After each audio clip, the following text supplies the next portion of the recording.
In 1914, when Europe plunged into the First World War, the world witnessed a conflict fought not just with bullets and shells, but with hunger. While the trenches on the Western Front became symbols of industrialized slaughter, far from the front lines, another war was being waged, a war of supply, starvation, and survival. The British Royal Navy, the most powerful maritime force on Earth, would turn the oceans into a weapon, and Germany, dependent on global trade for food and materials, would soon find itself trapped in a tightening noose. But the question historians still debate is this: did the British blockade truly starve Germany into surrender, or did the empire collapse from within? The blockade begins, Britain's silent weapon. The moment Britain declared war on Germany in August 1914, the Royal Navy swung into action. Britain's First Lord of the Admiralty, Winston Churchill, understood the power of economic warfare. A distant blockade strategy was implemented. The Royal Navy would patrol the entrances to the North Sea, controlling the English Channel and the northern approaches near Scotland. This blockade wasn't just aimed at stopping weapons, it targeted everything, including food. The British declared a wide range of goods as contraband, meaning anything that could indirectly help Germany's war effort could be seized. This included raw materials like cotton, fertilizers, and even foodstuffs such as grain and fats. By early 1915, Britain's blockade became nearly total. Neutral nations like the Netherlands, Denmark, and Norway, who traded with Germany, were pressured to restrict exports. Any ship suspected of carrying goods bound for Germany risked being intercepted or turned back. Germany under siege.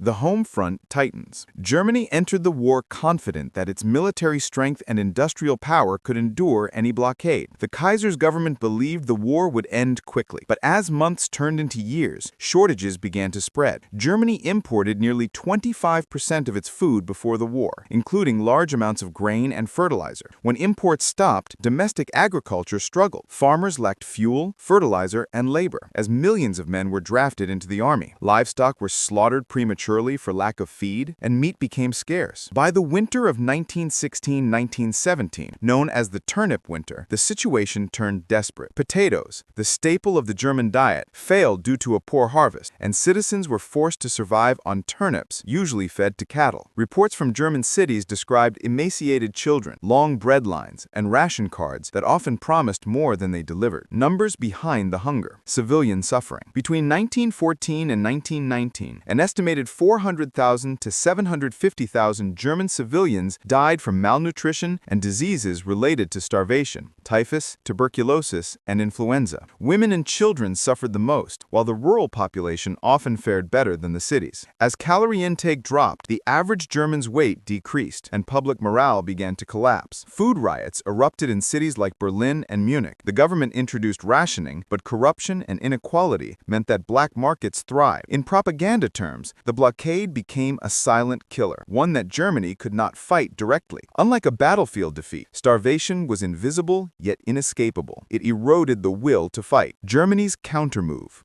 The U-boat war. Desperate to break the stranglehold, Germany turned to its most feared weapon, the U-boat, or submarine. In early 1915, German submarines began attacking British merchant shipping, aiming to cut off supplies to the British Isles and force London to negotiate. However, this strategy backfired dramatically. The sinking of civilian ships, including the Lusitania in 1915, caused global outrage and eventually helped draw the United States into the war in 1917. When America entered the conflict, it tipped the balance of resources and manpower overwhelmingly in favor of the Allies. Thus, while Germany tried to starve Britain, it was Germany that would ultimately be starved, not by submarines, but by ships on the surface enforcing the blockade. 1918, collapse from within. By late 1918, Germany was crumbling. Its armies still occupied parts of France and Belgium, but at home, starvation, strikes, and revolution were spreading. The blockade continued even after the armistice of November 11, 1918, as the Allies sought to ensure German submission during peace negotiations. When the new German Republic signed the Treaty of Versailles in 1919, food shortages were still severe. The continued blockade, lasting into the spring of that year, made the post-war famine even worse. The psychological impact was enormous. Many Germans came to believe that they had not been defeated militarily, but stabbed in the back by hunger, revolution, and betrayal, a myth that extremist movements, including the Nazis, would later exploit. Was the blockade legal? The debate among nations. Even during the war, the Allied blockade raised moral and legal questions. The Hague Conventions had set limits on warfare against civilians, but the concept of total war, where entire societies became targets, blurred these lines. Neutral countries like the US and Sweden protested the blockade early on, but Britain's global dominance ensured that few could challenge it effectively. After the war, many historians described the blockade as one of the first modern examples of economic warfare, where starvation became a deliberate tool of victory. Conclusion: starvation as a weapon of war. So, was Germany truly starved into surrender? The answer lies somewhere between yes and no. The blockade undeniably weakened Germany's economy, crippled its agriculture, and caused immense civilian suffering. It drained morale and made it impossible to sustain a long war. Yet, Germany also collapsed from internal pressure, political disunity, strikes,